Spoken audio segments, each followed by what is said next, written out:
Breaking news, Tyson Fury at Alexander Usyk dumating na nga dito para sa kanilang grand arrival dito sa Saudi Arabia. Una ngang dumating itong si Alexander Usyk, kalmado lang at hindi nagpapakita ng yabang. Pagdating naman dito kay Tyson Fury, alam naman natin mga idol, medyo may kayabangan talaga ang tao na ito.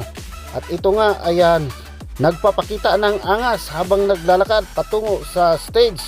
May mga moment pa nga ito na pasayaw-sayaw at pakanta-kanta pa.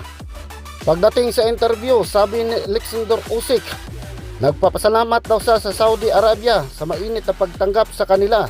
At siyempre nagpapasalamat din siya sa boxing fans, lalong-lalo na daw sa mga sundalo sa Ukraine. Sabi niya, ipapakita niya ang best niya pagdating sa ibabaw ng luna nitong Sabado. Pagdating naman kay Tyson Fury, umaapaw ang confidence pagdating nitong Sabado. Inaasar pa nga niya itong si Alexander Usyk na wag daw siyang tatalunin pagdating ng Sabado sa kanilang sagupaan. At syempre sinasabi niyang tatalunin daw niya itong maliit na mama dahil lumalaban sa malaking mama. So abangan natin yan ngayong Sabado mga idol, magandang laban yan.